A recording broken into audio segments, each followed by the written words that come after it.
अल्हम्दुलिल्लाह वकफ़ा वस्सलामुन अला इबादिहिल्लज़ीना इस्तफ़ा अम्मा बअद।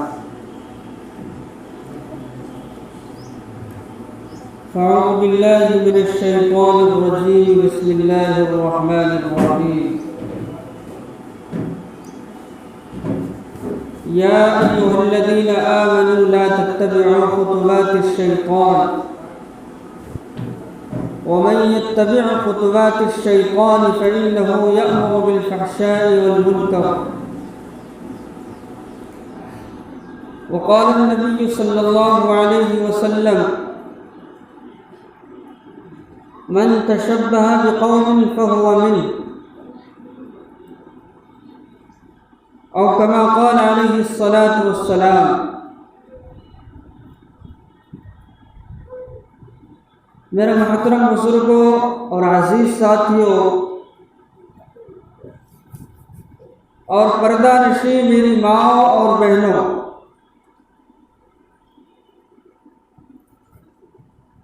आज आप हजरात के सामने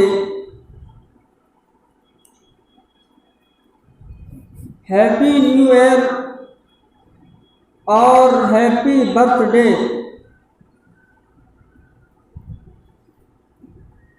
इसके मुताल्लिक़ कुछ बुनियादी बातें अर्ज़ करूँगा।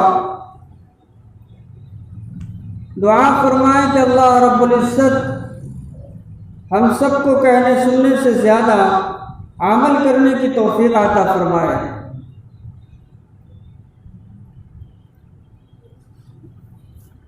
अज़ीज़ दोस्तों और बुज़ुर्गों, इस्लाम एक मुकम्मल ज़ाब्ते हयात मज़हब है।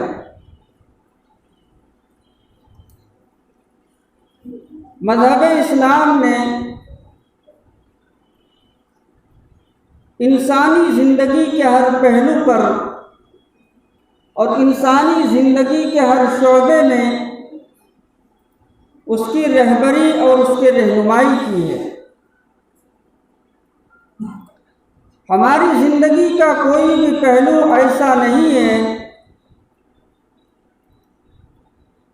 कि जिसमें इस्लाम हमारी रहबरी और हमारी रहनुमाई ना करता। हमारे उठने बैठने, चलने फिरने, खाने पीने, सोने जागने, हत्ता के बैतुल खला में दाखिल होने और बैतुल खला से निकलने तक के तरीक़े को इस्लाम बताता है।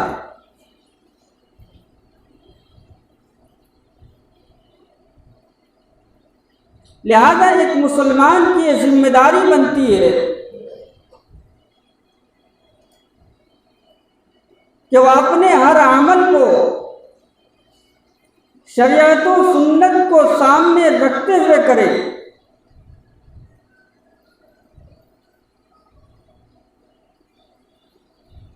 क्योंकि हमारा अमल, हमारा कोई भी फ़ेल उसी वक्त हमारे लिए कारे सवाब और कारे खैर बनेगा जबकि हमारा वह अमल शरीयत व सुन्नत के मुआफ़िक़ हो।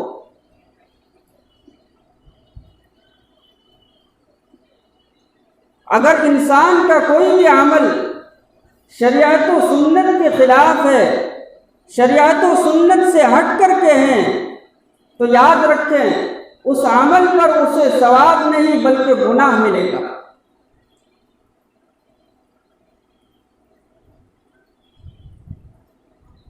और जैसा कि आप हज़रात जानते हैं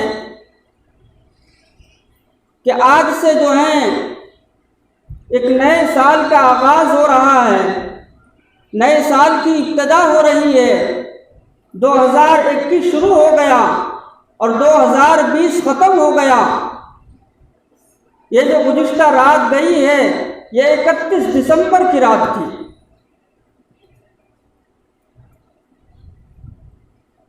और इस रात में इंसान हर वो गुनाह करता है कि जिस गुनाह को इंसान पूरे साल नहीं करता है।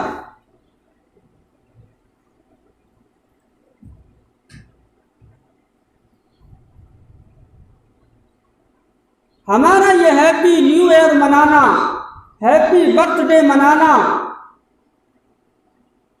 क्या कुरान और सुन्नत के खिलाफ है या कुरान और सुन्नत के मुआफिक है? जब हम शरीयत और सुन्नत में देखते हैं और शरीयत और सुन्नत की तरफ हम नज़र करते हैं तो हमें ये मालूम होता है कि शरीयत और सुन्नत यानी कुरान और हदीस, इजमाए उम्मत और कयास में कहीं से कहीं तक भी इसका कोई सबूत नहीं मिलता है। और जिस चीज़ का सबूत ना कुरान में हो, ना हदीस में हो, ना इजमाए उम्मत और कयास में हो, और फिर हम उस काम को कर रहे हों, तो बस समझ लेना चाहिए कि हमारा वो अमल खुद का नहीं है बल्कि गैरों से मुंतकिल होकर के हमारे अंदर आ गया है।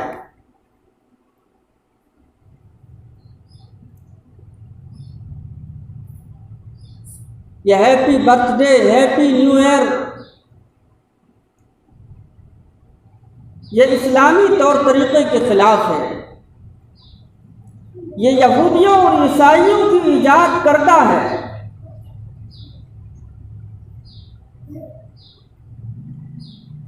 और अल्लाह ताला ने मुसलमानों को गैरों के तरीक़े को फॉलो करने और उसके तरीक़े पर अमल करने के लिए पैदा नहीं किया है। अल्लाह ताला ने हमें जो शरीयत अता फरमाई है, अल्लाह ताला ने हमें जो मज़हब अता किया है, हमें जो दीन अता फरमाया है, उस दीन में हमारे लिए हमारी ज़िंदगी के हर शोबे से मुताल्लिक़ रहबरी और रहनुमाई मिलती है।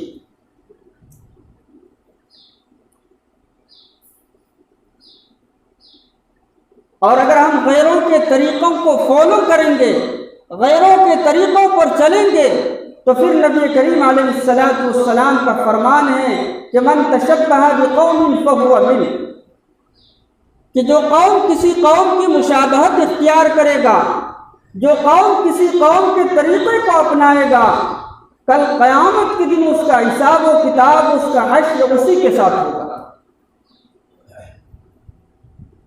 अगर किसी ने यहूदियों और ईसाइयों के तरीक़े को फॉलो किया तो अब कल क़यामत के दिन उसका हिसाब व किताब यहूदियों और ईसाइयों के साथ होगा। अगर किसी ने अदर रिलीजन के साथ उसके तरीक़े को फॉलो किया तो क़यामत के दिन उसका हिसाब व किताब, उसका हश्र उसी के साथ होगा।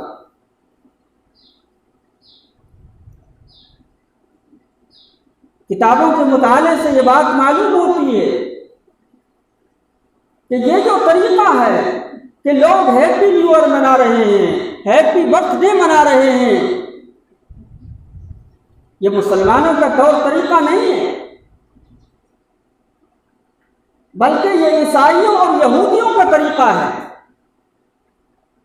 कि ईसाई लोग हज़रत ईसा अलैहिस्सलातु वस्सलाम की यौम पैदाइश मनाते हैं, यौम विलादत मनाते हैं, उनका जन्मदिन मनाते हैं। ईसाई लोग, यहूदी लोग ये हैप्पी न्यू ईयर मना रहे हैं।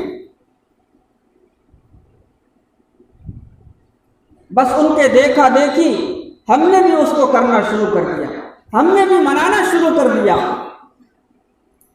और क्या आपको मालूम है कि हैप्पी न्यू ईयर ये क्या है? ये जो हैप्पी बर्थडे मना रहे हैं इसकी हकीकत क्या है? आप गौर करेंगे तो मालूम होगा कि हैप्पी बर्थडे यानी उस मौके पर जिसका बर्थडे मनाया जा रहा है उसके नाम पे केक काटे जाते हैं, उसके नाम पर मोमबत्तियां रोशन की जाती है,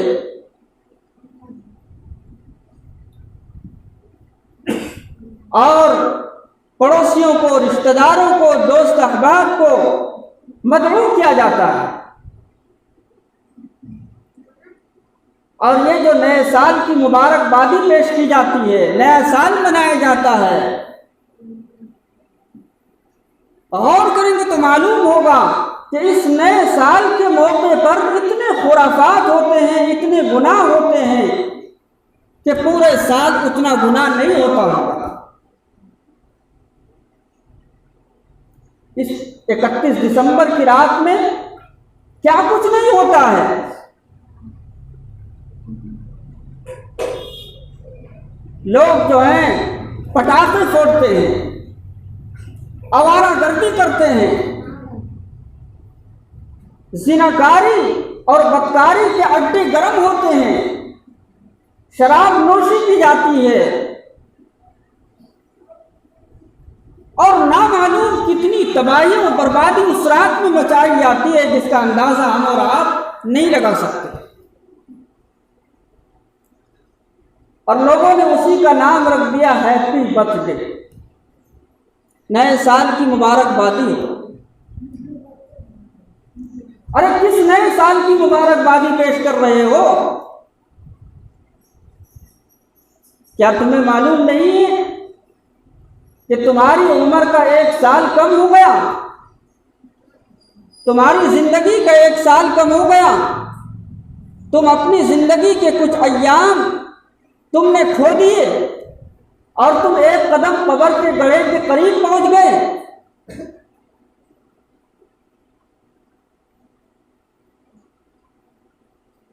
अब इसी का नाम हमने रख दिया न्यू ईयर। ये जो है ये कोई मुबारकबादी नहीं है। मुबारकबादी तो इंसान खुशी के मौके पर पेश करता है। मिसाल के तौर पर शादी ब्याह का मौका हो तो शादी मुबारक, वो खुशी का मौका है, वहां चलेगा। बच्चे की पैदाइश का दिन है, वहां मुबारकबादी दी जा रही है कि अल्लाह ने आपको औलाद की नियामत से नवाजा, आपके यहाँ बेटे हुए, बेटियां हुई, आपको मुबारक हो। यह खुशी का मौका है। कोई एक बड़े एग्जाम को पास कर ले, बड़ा इम्तिहान पास कर ले, उसका रिजल्ट अच्छा आ जाए, फिर उसको मुबारकबादी दी जाए, तो वो मुबारकबादी देने का मौका है कि वहां मुबारकबादी दी जा सकती है। लेकिन यहां ये कैसी मुबारकबादी? यहां तो तुम्हारी जिंदगी के कुछ अय्याम कम हो रहे हैं और तुम एक कदम कब्र के गड्ढे के करीब जा रहे हो, तुम्हारी जिंदगी खत्म होने वाली है, फिर इस पर कैसी मुबारकबादी? इसको एक मिसाल से यूं समझें कि अगर किसी आदमी को फांसी का आर्डर हो जाए,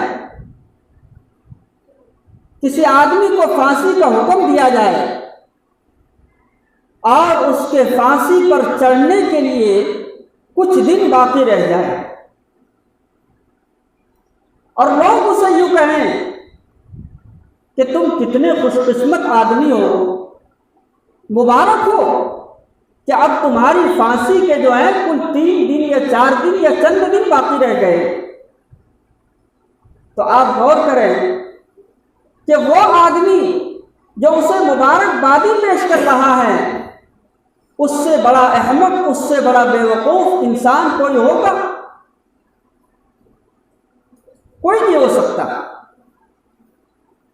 क्योंकि वो खुशी का मौका है ही नहीं कि तुम जो उसे खुशी के ऊपर मुबारकबादी दे रहे हो, वो तो उसके गम के अय्याम है। अब तो वो इस दुनिया से अपना हाथ धो करके मरने वाला है, अब वहां तुम उसे कैसे मुबारकबादी दे रहे हो? तो मालूम ये हुआ कि मुबारकबादी जो पेश की जाती है वो खुशी के मौके पर पेश की जाती है, और ये जो हैप्पी न्यू ईयर का मौका है ये खुशी का मौका नहीं। यहां तो हम अपनी जिंदगी से हाथ धो करके मौत के करीब होते चले जा रहे हैं। जब ये खुशी का मौका नहीं है तो फिर हमें और आपको क्या करना चाहिए? हम अपना हैप्पी न्यू ईयर कैसे मनाएं? तो याद रखें, हमें चाहिए कि जब भी हमारा कोई नया साल आए तो हम अपना हैप्पी न्यू ईयर इस तरह मनाएं कि हम अपने नए साल के मौके पर अपने आमाल का मुहासबा करें, अपने आमाल का जायज़ा लें कि हमने गए साल में कितने अच्छे आमाल किए हैं और कितने बुरे आमाल किए। जो हमने अच्छे आमाल किए उस पर अल्लाह का शुक्र अदा करें और जो हमने बुरे आमाल किए हैं उस पर तौबा व ताईब होकर के इस्तिग़फ़ार करें। एक बेनमाजी आदमी, बेदीन आदमी को यह चाहिए कि वह अपने दीनदार बनने की फिक्र करे, उसे नमाज की आदत डालने की फिक्र करे और उसने गुज़िश्ता साल जितने भी जो है गुनाह किए हैं उन तमाम गुनाहों को छोड़ करके आइंदा नेकी के कामों का अज़्म और इरादा करे। हम अपना हैप्पी न्यू ईयर इस तरह मनाएं कि जब भी नया साल आए तो उसमें सदका व खैरात करें। जब भी वो मौका आए तो हमें चाहिए कि हम गरीबों पर अपने पैसों को खर्च करें, उनको खाना खिलाएं और हम अपने गुनाहों का कफ़ारा अदा करें। ये तो बात कहीं से कहीं तक हमारी अकल में बैठती है कि अगर हम अपना हैप्पी न्यू ईयर इस तरह से मनाएंगे तो चलो उसकी इजाज़त कहीं किसी हद तक हमें मिल जाएगी। लेकिन ये जितने खुराफात हो रहे हैं, ये जितने गुनाह हो रहे हैं और ये जितनी तबाही और मचाई जा रही है, ये करने के काम नहीं है। याद रखें, एक आदमी के नए साल का आगाज हो रहा है, वो अपने नए साल की इब्तिदा, उसकी शुरुआत कर रहा है, उसकी स्टार्टिंग कर रहा है। तो अब अगर कोई आदमी अपना कोई भी काम अगर किसी नेक अमल को छोड़ करके बुरे अमल से करता है तो मैं आपसे पूछना चाहता हूं, क्या उसकी जिंदगी के ऊपर उसके असरात नहीं पड़ेंगे? जरूर पड़ेंगे। कि खाना आप बना रहे हैं और उस खाने के अंदर जो है आप नमक ना डालें तो क्या उसके असरात आपकी जिस्मानी सेहत के ऊपर नहीं पड़ेगा? जरूर पड़ेगा। जब खाने का असर आपकी जिस्मानी सेहत के ऊपर पड़ सकता है तो क्या आपके नए साल के आगाज जो आप गुनाहों से कर रहे हैं उसका असर आपकी जिंदगी पर नहीं पड़ेगा? यकीनन पड़ेगा, यकीनन पड़ेगा और ज़रूर पड़ेगा। तो इसलिए मेरे अजीज़ों, मेरे भाइयों, हमें चाहिए कि हम नए साल के मौके पर तबाही और हर किस्म के गुनाहों से और हर किस्म के लहव लाइब से हम बचें और हम अपने नए साल का आगाज़ अपने आमाल के मुहासबे के साथ और अपने गुनाहों से तौबा व इस्तिग़फ़ार के साथ करें, ताकि हमारा आने वाला साल जो है वह हमारे लिए खुशगवार बन जाए, वह हमारे लिए अच्छा साबित हो जाए। अल्लाह तबारक व तआला हम सबको इन तमाम बातों पर अमल करने की तौफ़ीक़ अता फरमाए और नए साल के मौके पर जो तबाही और जितने गुनाह होते हैं, अल्लाह ताला हर किस्म के गुनाहों से, तबाही से, लहव लाइब से हमारी हिफाजत फरमाए। वमा अलैना इल्ला सुन्नत।